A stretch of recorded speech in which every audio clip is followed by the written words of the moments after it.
Hello everyone, welcome back to Sreeksha's corner. ఎలా ఉన్నారండి అందరూ? ఈరోజు మన వీడియోలో చిక్కగా టేస్టీగా ఉండే బెండకాయ పులుసుని చూడబోతున్నాం.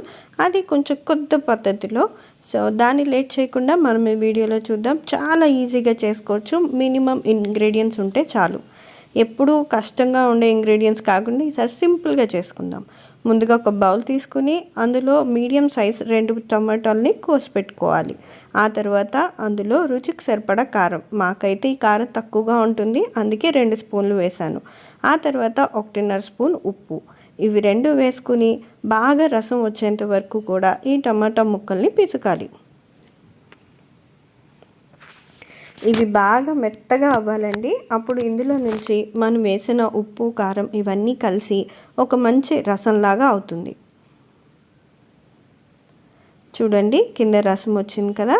ఇప్పుడు దీన్ని పక్కన పెట్టేసుకోవాలి. ఇంకా కర్రీ కోసం మనకైతే ఒక 300 గ్రాముల దాకా బెండకాయ ముక్కలు అవసరం అవుతాయి. ఆ తర్వాత ఉల్లిపాయలు, పచ్చిమిరపకాయలు, కొంచెం కరివేపాకు. ఆ తర్వాత ఒక ప్యాన్ పెట్టుకుని అందులో ఒక 4 స్పూన్ల దాకా నూనె వేసుకోవాలి. మనం తయారు చేసేది పులుసు కాబట్టి ఇందులో 4 స్పూన్లు కావాలి.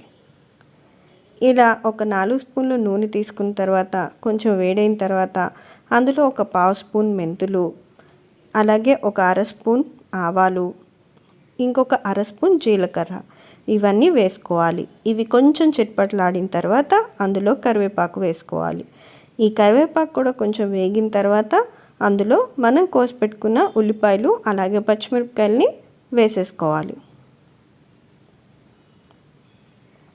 ఈ పచ్చిమిరపకాయలు ఘాటుగా ఉంటే 2 పచ్చిమిరపకాయలు మాత్రమే తీసుకోండి. లేదు కొంచెం కారం తక్కువగా ఉన్నాయని అనిపిస్తే కొద్దిగా 2 లేదా 3 వరకు కూడా వేసుకోవచ్చు. ఇప్పుడు ఆ ఉల్లిపాయ ముక్కలు అన్నిటినీ కూడా వేసుకుని అందులో ఒక 1/2 స్పూన్ దాకా ఉప్పు వేసుకోవాలి. ఇవన్నీ వేసుకుని మనం ఈ ఉల్లిపాయలు బాగా మగ్గేంత వరకు, అంటే మంచి రంగు వచ్చేంత వరకు కూడా వీటిని కలుపుతూ వేయించుకోవాలి.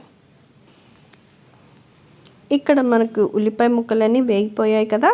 ఇప్పుడు అందులో మనం కోసి పెట్టుకున్న బెండకాయ ముక్కల్ని వేసేసుకోవాలి. ఈ పులుసుకి కాంబినేషన్లో ఇంకా ఏమీ అవసరం లేదండి. వడియాలు కూడా అవసరం ఉండదు. బెండకాయ ముక్కలు చాలా టేస్టీగా ఉంటాయి అన్నమాట తినడానికి. ఇప్పుడు ఇందులో కాస్త పసుపును కూడా వేసుకుని బెండకాయ ముక్కలు కొద్దిగా మగ్గేంత వరకు కలుపుకుంటూ కుక్ చేసుకోవాలి.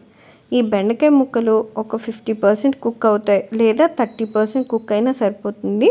అలా కొంచెం మగ్గిన తర్వాత మనం ఇక్కడ రసం తీసి పెట్టుకున్నాం కదా టమాటాలతో, ఆ రసాన్ని ఇందులో వేసేసుకోవాలి. ఇప్పుడు వేసుకున్న తర్వాత ఈ టొమాటోలు ఆ బెండకాయలు దాదాపు మొత్తం మగ్గిపోవాలి బాగా మెత్తగా.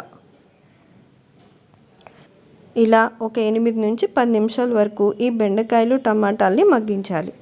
ఈలోపు మనకి చిన్న నిమ్మకాయ సైజ్ అంత చింతపండు తీసుకుని ఆ చింతపండుని నానబెట్టుకోవాలి.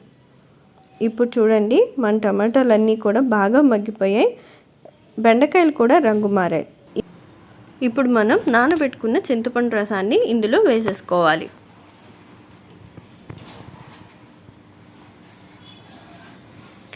ఇలా రసం అంతా తీసుకున్న తర్వాత మనకి కావలసినన్ని నీళ్లు ఇందులో పోసుకోవచ్చు. ఇప్పుడు నేను చూపించే పులుసు చిక్కగా ఉంటేనే బాగుంటుంది కాబట్టి ఇందులో సరిపడినన్ని నీళ్ళు తీసుకుంటే సరిపోతుంది. కొంచెం పలచగా కావాలనుకునే వాళ్ళు మాత్రం కొంచెం ఎక్కువ నీళ్ళని తీసుకోండి. నేను ఇందులో ఇంకొక కప్ నీళ్ళని యాడ్ చేశానండి, ఎందుకంటే మనం దీన్ని ఒక 10 నిమిషాల వరకు మరిగిస్తాం. ఇలా మరిగించినప్పుడు బాగా దగ్గరగా అవుతుంది అన్నమాట. ఇప్పుడే ఇందులో కొత్తిమీరను కూడా వేసేసుకోవాలి. కొత్తిమీర ఫ్లేవర్ పులుసులో చాలా బాగా తెలుస్తుంది. అది పులుసుతో పాటు ఉడికినప్పుడు మంచి సువాసనతో ఉంటుంది. అలాగే ఇప్పుడు మూత పెట్టుకుని ఒక 5 నుంచి 10 నిమిషాల దాకా దీన్ని ఉడకనివ్వాలి. చూడండి, ఒక 10 నిమిషాల తర్వాత చూస్తే కొద్దిగా మరిగింది కదా పులుసు. మళ్ళీ మూత పెట్టుకుని ఇంకొక 5 నిమిషాల పాటు దీన్ని ఉడకనివ్వాలి. ఈ టైంలోనే ఉప్పును కూడా సరి చూసుకుంటే చాలు. ఉప్పు కొంచెం పడేటట్టు ఉంటే మీరు కూడా ఉప్పును వేసుకోండి. ఆ తర్వాత మరో 5 నిమిషాలు ఉడికిన తర్వాత మన పులుసు చూడండి చాలా వరకు చిక్కపడిపోయింది. స్టవ్ ఆఫ్ చేశాక ఆటోమేటిక్గా ఇంకా కొంచెం దగ్గర పడుతుంది. ఆ తర్వాత ఇందులో మనం లాస్ట్ స్టవ్ ఆఫ్ చేసే ముందు ఒక పావు చెంచా ధనియాల పొడి వేసుకుని స్టవ్ ఆఫ్ చేసుకుని అలా వేడి వేడి అన్నంలో తింటే చాలా చాలా రుచిగా ఉంటుంది. చూడండి, స్టవ్ ఆఫ్ చేసిన ఒక 10 నిమిషాల తర్వాత పులుసు ఈ విధంగా నూనెంతా పైకి తేలి చాలా చూడ్డానికి కూడా చాలా తినాలనిపించేలాగా ఉంటుందన్నమాట. సో మీరు కూడా తప్పకుండా ట్రై చేయండి. మీకు కనుక ఈ వీడియో నచ్చితే please like, share and subscribe. Thank you for watching. నేను మీ మౌనిక. మళ్ళీ మంచి వీడియోతో మీ ముందుంటాను.